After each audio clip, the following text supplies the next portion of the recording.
अस्सलामु अलैकुम वरहमतुल्लाहि वबरकातुहू। बहुत सारे लोग हमारे भाई बहन ये सवाल करते हैं। संडे एपिसोड में भी मैंने इसका जवाब दिया था, लेकिन वो जवाब मुख्तसर था।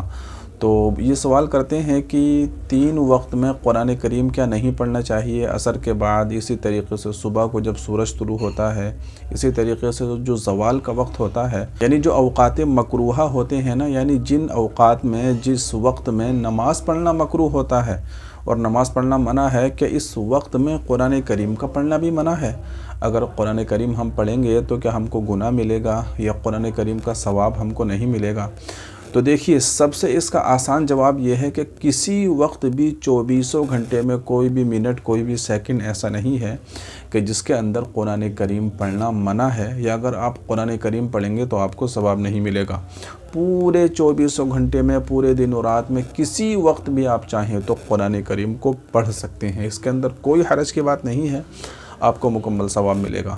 बाज़ लोग ये समझते हैं कि शायद 12 बजे के बाद कुरान करीम को नहीं पढ़ना चाहिए। बाज़ लोग समझते हैं असर के बाद या मगरिब से पहले कुरान नहीं पढ़ना चाहिए। बाज़ लोग ये समझते हैं कि जब सुबह को सूरज तुलू होता है, सूरज निकलता है, तो उस वक्त कुरान नहीं पढ़ना चाहिए। बाज़ लोग ये समझते हैं कि जो ज़वाल का वक्त होता है दोपहर में, तो उस वक्त कुरान करीम नहीं पढ़ना चाहिए।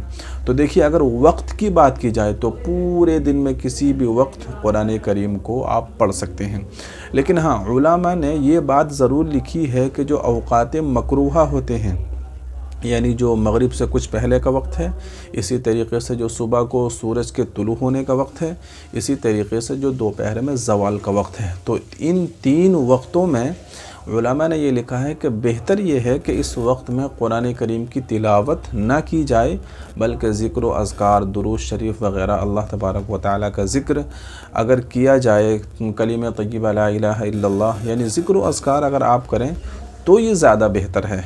कुरान करीम की तिलावत करना भी कोई मना नहीं है, लेकिन बेहतर उलमा ने इसको लिखा है। तो बहरहाल मकरूह या नाजायज़ या हराम होना या इसमें आपको गुनाह मिलना, ऐसा कोई मसला नहीं है। आप किसी वक्त भी 24 घंटे में कुरान करीम को पढ़ सकते हैं, तिलावत कर सकते हैं। तो ये तो हुई वक्त की बात।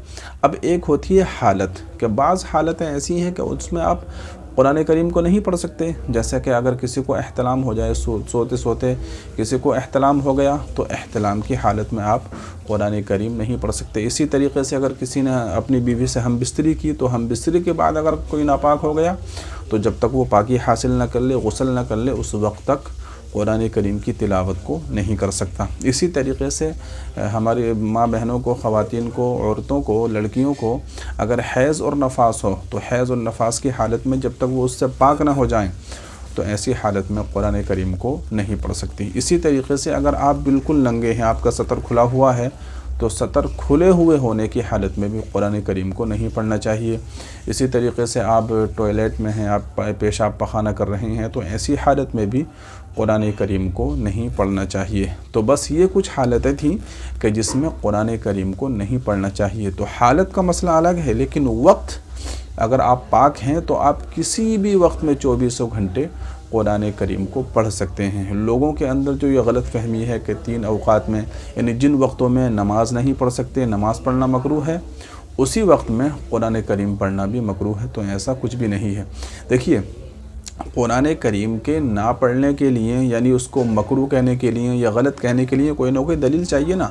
नमाज़ पढ़ने को जो मना किया गया है, तो अल्लाह के नबी अलैहिस्सलातु वस्सलाम की हदीस से मौजूद है। आपने सराहत के साथ मना कर दिया कि इन 3 वक्तों में नमाज नहीं पढ़ी जा सकती, यानी मगरिब से कुछ पहले और सुबह को सूरज तुलू होने के वक्त, इसी तरीके से दोपहर को ज़वाल के वक्त, इन 3 वक्तों में नमाज नहीं पढ़ी जा सकती।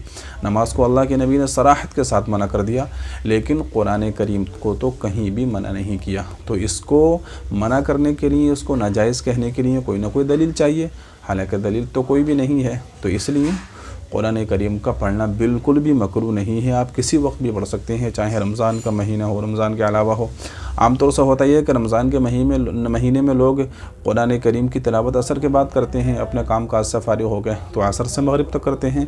अब ज़ाहिर मगरिब की अज़ान हो जाएगी या इफ्तार से कुछ पहले, तो उसको नाजायज़ कैसे कहा जा सकता है। इसी तरीके से बाद लोग सहरी खाने के बाद कुरान करीम की तिलावत सुबह तक इशराक के वक्त तक करते हैं, तो अगर उसको नाजायज़ कह दिया जाए तो फिर लोगों के लिए कितना हरज होगा। इसी तरीके से बाद लोग दोपहर के वक्त करते हैं, जब सोकर उठ गए 10-11 बजे 12 बजे, तो उस वक्त फिर वो कुरान करीम की तिलावत करते हैं। तो रमज़ान में तो बड़ा मुश्किल हो जाएगा, फिर लोगों को इंतज़ार करना पड़ेगा। और रमज़ान इतनी अज़मतों, रहमतों, बरकतों वाला महीना है, बाद लोग तो ये चाहते हैं कि पूरा पूरा दिन वो पढ़ते ही रहें, ठीक है ना।